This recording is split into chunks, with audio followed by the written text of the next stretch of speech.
Welcome. My name is George Mann, and I'm the writer of Newbury and Hobbs, Witchwood, and Star Wars The High Republic. This is Kevin Shinnick, writer of Star Wars Force Collector.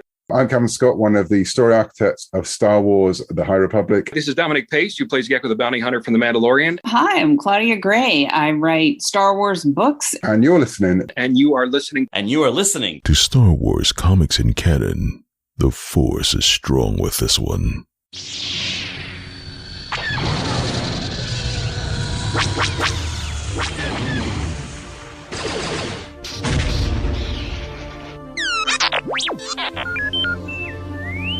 Hello there and welcome to Star Wars Comics in Canon, your guide to the wider Star Wars canon through the comic book lens. And to take you on this journey, I'm your host, Mike Burton. And so brings episode 139. So my friends, we are continuing with the Yoda mini-series. I tackled part 1 in episode 131 of Star Wars Comics in Canon, so go and check that out if you haven't already, or pick up issues 1 to 6 of the Yoda series, and you'll be fully up to date. Before we delve into the comics, just in brief what I do here, I go through each comic in chronological order, giving you the brief details of the plot, and then along the way I give you additional information on things I come across, certain locations that have been mentioned prior, characters that pop up, events that are referenced, those sorts of things. So this is the perfect way to get a good understanding of what's going on in the comic world of the Star Wars canon, while also getting a decent idea of the expanded Star Wars universe, so you don't have to pick up every single piece of content all the time. With that said, I would always say, please pick up these issues where you can, support the creators. I'm always saying to people, try and buy comics where you can, or read them on Marvel Unlimited, or request them from libraries and rent them from there, because we need to support these creators, and the comic world of Star Wars is fantastic. Now, Yoda himself has not actually been in the canon comics that much. I mentioned episode 131, which is where you'd get volume 1 of this Yoda comic miniseries, but there was also a batch of Yoda comics within the main run of Star Wars comics from 2015. I tackled that way back in episode 33 of Star Wars Comics in Canon. The story arc is called Yoda's Secret War. It's quite interesting, it's a bit different, it doesn't necessarily have any massive impact to the canon, but it was a fun comic to read, so go check that out if you're dying to get more Yoda content, specifically in the canon. But let's get on to the comics I'm tackling this week. So we've got issues 7 to 10 is what's in this, and that will finish off the Yoda miniseries. It's 10 issues in total. So issues 7 to 9 is the story arc Size Matters Not. They're all written by Marc Guggenheim, with artist Alessandro Miracolo and colour artist Annalisa Leoni. Then issue 10 is written by Cavan Scott, with the artist Ibraim Roberson and the colour artist Neeraj Menon, and that issue is called The Cave. So the way this miniseries has worked so far is the first 3 issues were one story, the next 3 issues were another story, the next 3 issues were another story, which is this one, and then the final issue is kind of wrapping it all up, because all the stories are flashbacks of Yoda's life, but issue 10 is kind of wrapping all of those up and connecting the elements of the framing story. Issue 7 of Yoda was released May 3rd, 2023, issue 10 was released August 2nd, 2023, and then the trade paperback collection of all 10 issues is due to be released December 19th, 2023. So with that all in mind, my friends, let's delve into the first issue of these 4, and that is issue number 7. So the story arc is called Size Matters Not, and here is the crawl. The wise Jedi Master, Yoda, has lived a long life in service to the greater good of the galaxy. After the rise of the Galactic Empire, he now spends his days on the secluded swamp world Dagobah, awaiting an important visitor and reflecting on his many adventures. So issue 7 starts off with a voice, an ethereal voice, speaking with Yoda, as continuing on from prior issues, if you weren't already aware. This voice is trying to convince Yoda to fight the darkness, to fight the Empire, to go against it, and Yoda says that it is too big for him. And then they ask Yoda, what does Yoda always teach new Jedi? What's one of the first lessons he says? And it is, size matters not. So we delve into a flashback.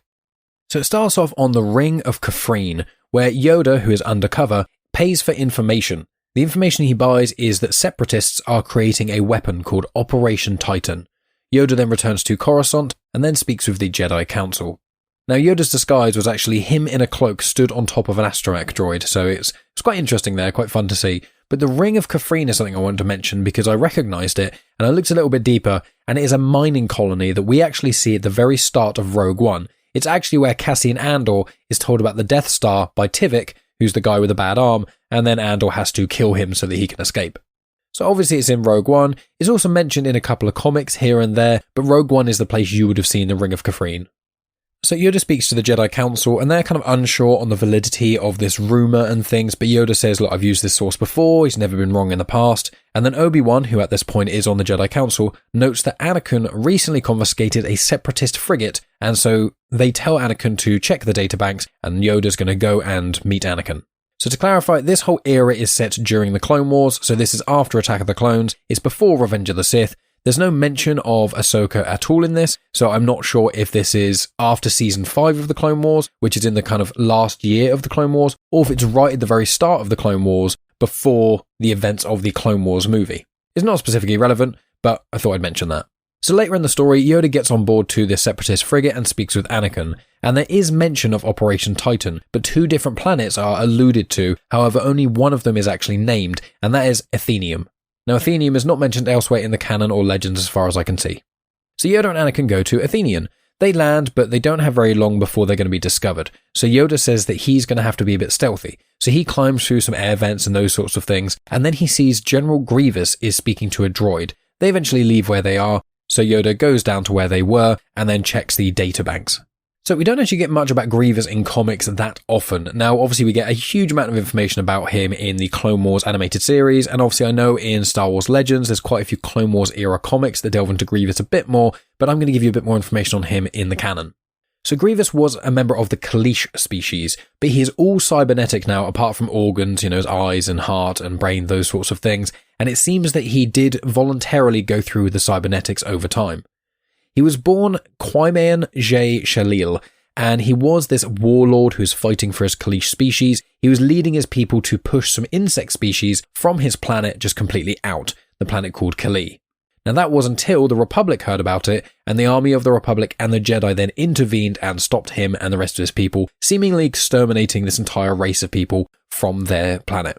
This then caught the attention of Sidious and Tyrannus, so Palpatine and Dooku, and then eventually the Sith Lords got a hold of him in essence. They seem to have lightly convinced him to change into cybernetics so that he could fight the Jedi a bit more. It seemed to be a slow progressive thing over time where he just happened more and more, and that's where his cough came from. Now in Legends, in the Clone Wars micro series, which was released I think around 2003, that is where General Grievous debuted, but he was a very different character then. And also in that, Mace Windu crushes his chest plate, and that's what makes him have a cough in Revenge of the Sith. Now they retconned this when they made the 3D Clone Wars animated series, heralded by George Lucas and Dave Filoni, where Grievous had the cough way before the events of that micro series of Clone Wars. That's always been a point of contention because before Disney took over and redid the canon, there were 2 series of Clone Wars going on that completely contradicted each other. That George Lucas himself created the Clone Wars, both of them, and literally contradicted them within his own shows. Granted, he had a lot more to do with the 3D animated one called The Clone Wars, following the Clone Wars movie, with Ahsoka and things like that, but he did still have a hand in the other Clone Wars.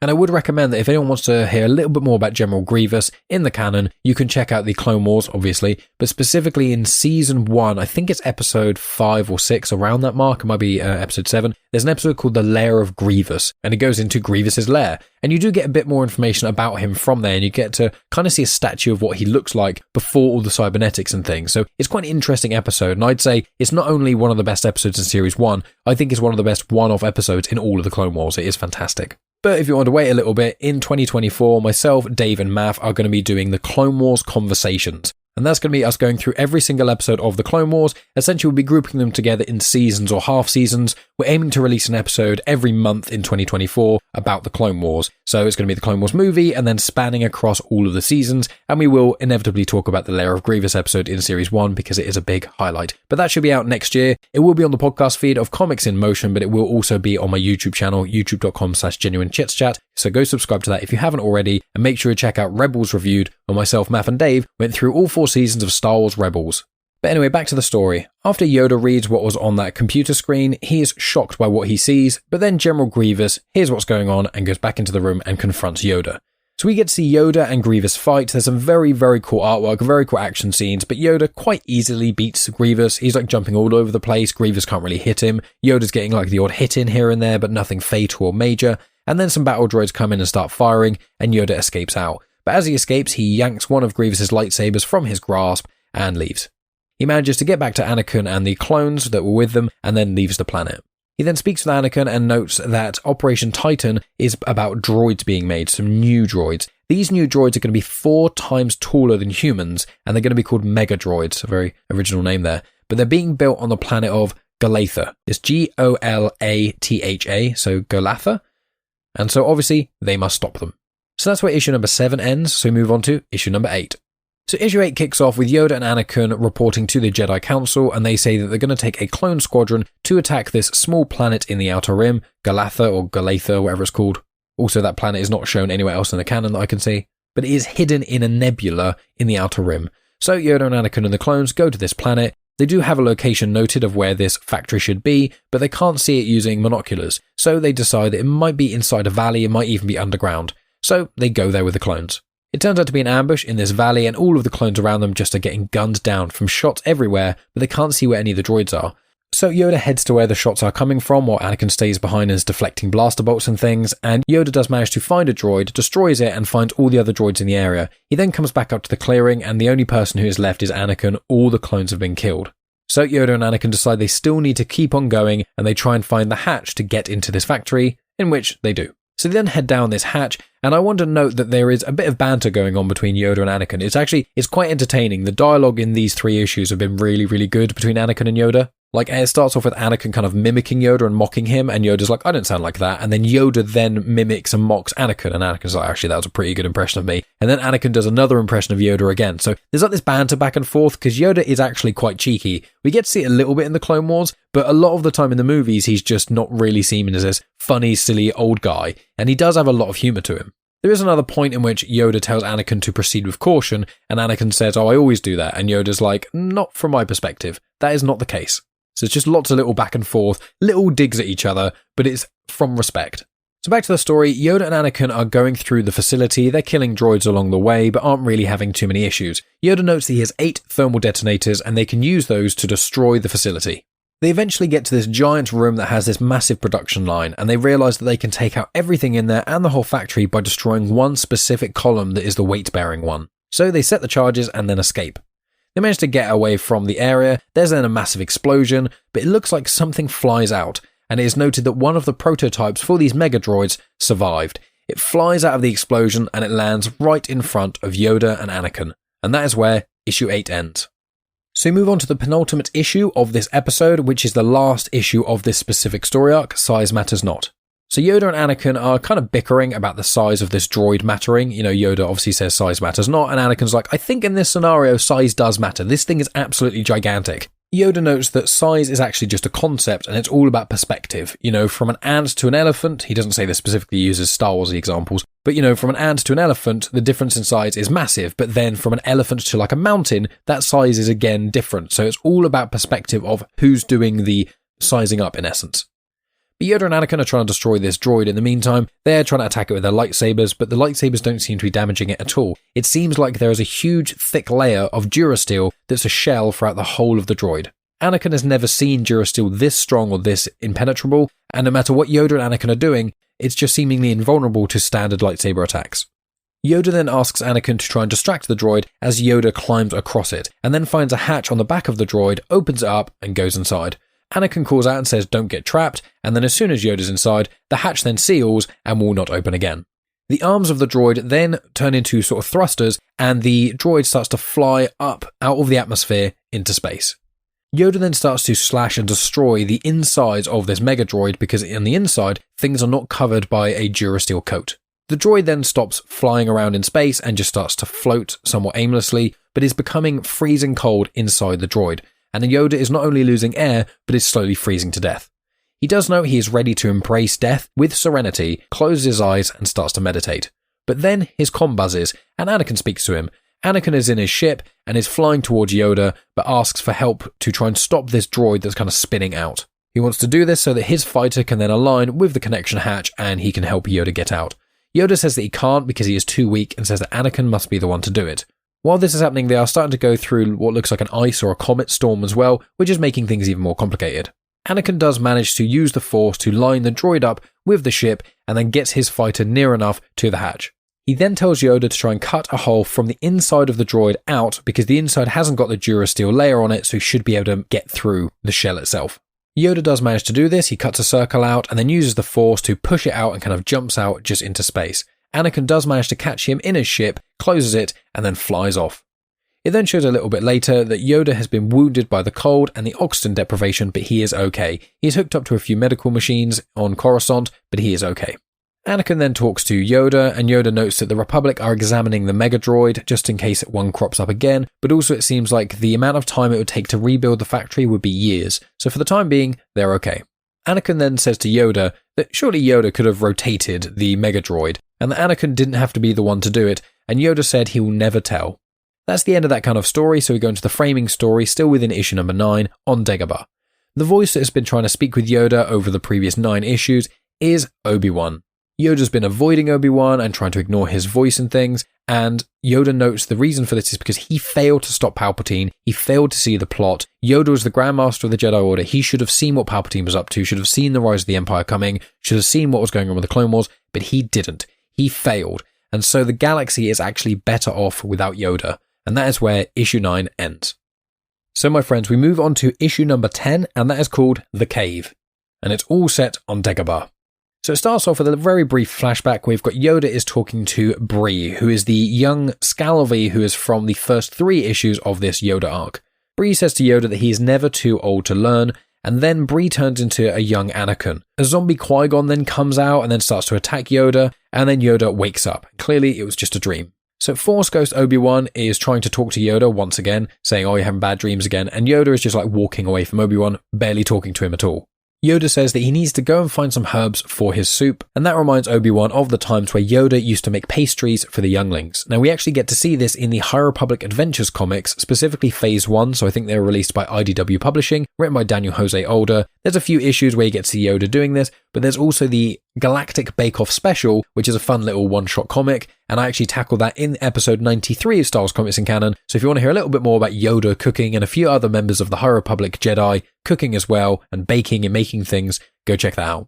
So while Yoda is trying to find these herbs, he seemingly has just gone in the complete wrong direction, and he's now standing in front of the Dark Side Cave. Now the Dark Side Cave is something quite interesting, so obviously we kind of refer to it as the Dark Side Cave, but it's also referenced as the Cave of Evil. Now there's a few people who actually enter the Dark Side Cave. So obviously we see Luke do it in Empire Strikes Back, that's the one that everyone kind of knows about, but actually Yoda enters it in the Clone Wars Series 6 Episode 11, in the episode called Voices, so that's the first time he enters the cave, it's quite interesting there. Then in Crimson Reign number 3, the Archivist enters the cave, and I actually tackled that in episode 106 of Star Wars Comics in Canon, but then also Kylo Ren enters the Dark Side Cave. So that is in the Age of Resistance one-shot comic called Age of Resistance Supreme Leader Snoke. I tackled that in episode 52 of Star Wars Comics in Canon, and Kylo Ren goes in there, has some dark side visions, doesn't like what he sees, and then he destroys the Dark Side Cave. So at some point around the sequel trilogy, Kylo Ren does destroy the Dark Side Cave. But back to the story, at the cave, Obi-Wan is lightly prodding Yoda to try and go into the cave, but Yoda is refusing, and Obi-Wan keeps countering and things. Yoda's like, there's no point, there's no reason to go in there, and Obi-Wan's like, well, there's no reason to fear then. It's that kind of thing. So Yoda eventually does go inside the cave, but he's going in a huff, muttering, saying this isn't going to achieve anything, blah, blah, blah. So Yoda then enters, and then some beasts like kind of run past him, and he notes that he feels old and foolish.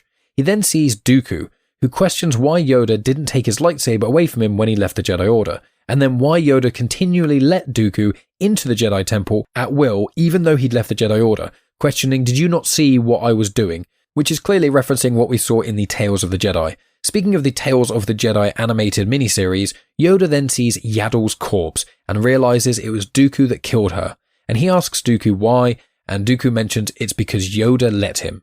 I must note here that Dooku has no hands at this point. He's holding a lightsaber up, somehow with the Force, with his arm stumps, and he also has very pointy teeth and looks kind of demonic. I must note with Yaddle, so we get a lot of information about Yaddle in the High Republic, more specifically Phase 2 of the High Republic, the book Cataclysm by Lydia Kang, which is absolutely fantastic, but we do actually see her with Dooku in Tales of the Jedi. Obviously, this comic has somewhat spoiled it, but we get to see it in Season 1, Episode 4 of Tales of the Jedi, and it's called The Sith Lord. So go check that out if you haven't already, because it's a fantastic episode.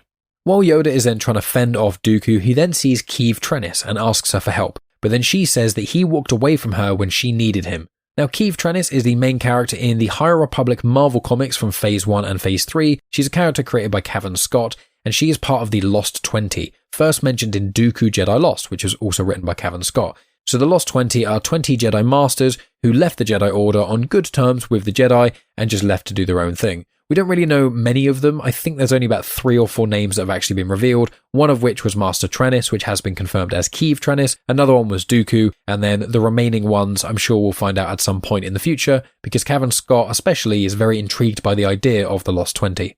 Back to the story, Yoda then sees Anakin, but as a Padawan, but half of him is on fire. Then he also sees Padme and Mace Windu and Bail Organa, all as kind of demonic zombie things, and then Palpatine is there as well. And all of them are saying horrible things to Yoda, saying that he was blind and he's a fool and he's the reason this all happened. And while this is happening, Yoda's slowly getting buried by skulls, and he feels completely hopeless. He then closes his eyes and opens them, and he is sat around a campfire with the Scalvi Bree who I mentioned earlier. Bree says that Yoda is not hopeless, and he asks Yoda what the greatest teacher is. And Yoda says, the greatest teacher is failure. And then he notes he remembers. He has this new invigoration. He has this new energy behind him. He uses the Force to push away all the skulls, jumps into the air. Palpatine, Dooku, and Vader are all being pushed away, and then he emerges from the dark side cave. As Yoda leaves the cave, he looks over to Obi-Wan's Force Ghost and says, "Oh, still here, are you?" And that makes Obi-Wan smile, and Yoda says, "Yes, I will help. I will teach the boy." But then he says to Obi-Wan he needs to go and help the boy. And Obi-Wan does note that yes, Hoth is a forbidding world. And he asks Yoda, is he going to be ready? And Yoda says, yes, I will be ready to teach, and I'll be ready to learn. And the final panel of this comic shows that Yoda is sitting on a rock in Dagobah playing the Tarati, which is the little musical instrument that Bree gave him from the first arc of these comics, and he's just sat there playing his little instrument, waiting. And that, my friends, is the end of the comic. So that is the end of the 10-issue Yoda series by a variety of different writers and artists and things. But it was a fun ride. It was actually a lot better than I thought it was going to be. I liked some of the High Republic connections. I found certain elements were quite funny. And I did really like this Yoda having a Force vision thing. But I am a sucker for any character having a Force vision. I always find it interesting, and I just love seeing it, especially in comic form, because you get so many cool visuals from it that I really enjoyed this one. And this is one of those comics I'd say it's worth picking up and reading just to see the visual element of most of these. As I noted at the start, make sure you check out episode 33 of Star Wars Comics in Canon to hear about Yoda's Secret War. And if you want to hear more about Yoda, he's in the High Republic like a little bit, but not actually that much. So it's really the Clone Wars is where you get the most amount of Yoda, specifically a 4-episode arc towards the end of Season 6 of the Clone Wars. But my friends, what is going on with me? Well, I mentioned the Clone Wars conversations earlier on in this episode where myself, Matt and Dave are going to be going through all of the Clone Wars episodes and talking about them month to month. But we're doing a little thing as a build-up to that. So we've just recorded our thoughts on The Phantom Menace. We did a rewatch of that. Then we're going to watch Attack of the Clones and do an episode on that next month. And then aiming before Christmas, but if not, it'll be before the end of 2023, we'll be watching the Clone Wars movie. We'll be recording that episode, and I should be releasing that in December. If not, I'll be releasing it in early January. And then from there, we'll be doing each month a batch of episodes. So the goal is to do like a series a month thereabouts, but certain series of the Clone Wars, I think more specifically series 3 and 4, have got so much in there that I think we're going to split those in two, but we'll get to those when we get there. But make sure you check out Star Wars Rebels Reviewed. You can check that out on the podcast feed of Comics in Motion, which is where you'll hear the audio versions of all this stuff. But if you want to see the video version, then you can watch that at youtube.com/genuine Chit-Chat. That's got every single episode of Star Wars Comics in Canon there. Everything is in playlists as well. There's also video conversations. I've had interviews with Star Wars authors, including Cavan Scott, George Mann, Claudia Gray, Kevin Shinnick, and there will be more to come. So make sure you subscribe if you are on YouTube right now. Please like the video, share with your friends, tell everyone about it. If you're listening on a podcast app, please rate and review this on Spotify, Apple Podcasts, all those great places.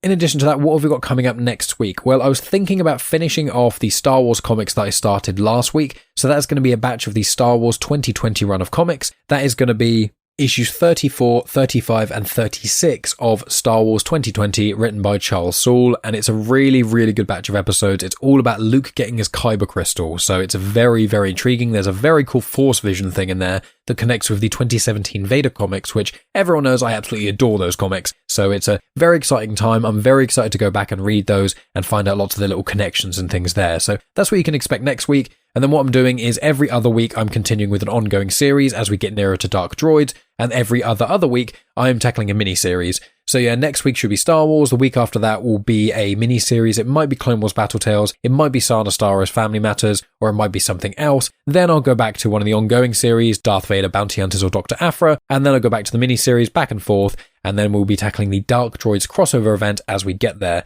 I'm also going to be doing a Life Day special episode. There'll also be some Return of the Jedi episodes, because there's been some comics that have come out for that, and a few other bits and pieces floating around as well. And also, of course, High Republic stuff. We've got about a month until Eye of Darkness comes out. That is the George Mann adult novel that kickstarts the High Republic Phase 3. So once I get my hands on that, I will then read it and review it and release it on this channel. But if you want to hear all my High Republic coverage, I have tackled every single piece of High Republic printed media, apart from the Tales of Light and Life short story collection and the short story collection from Phase 2 of the High Republic called Tales of Enlightenment, but I will be tackling them in the future. But I've tackled every single comic, all the Dark Horse ones, all the Marvel ones, and I've done book reviews on every single book, junior, young adult, and adult novels from all of Phase 1 and Phase 2 of the High Republic. There is a playlist you can check out if you want to hear that, but I essentially have covered all of it, so I would always encourage people to pick up as much High Republic content as you can. But if you want to refresh on some of the content, if you want to listen to my thoughts on things so you can get some details you may have missed, or if there's any pieces of the High Republic that you haven't managed to pick up yourself, such as the manga's quite hard to get hold of, or some of the short stories from Phase 1,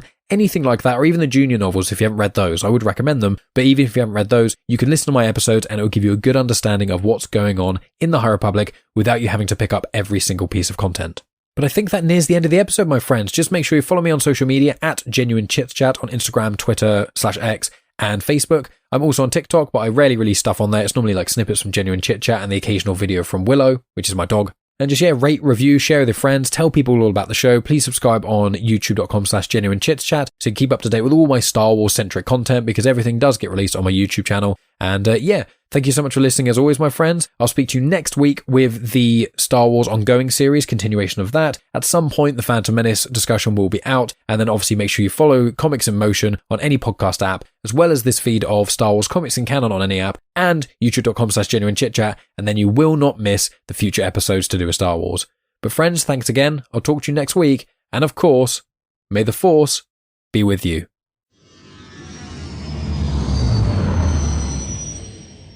The intro for Star Wars Comics in Canon is arranged by myself, Mike Burton, and the backing music was made by Eric Matias of soundimage.org.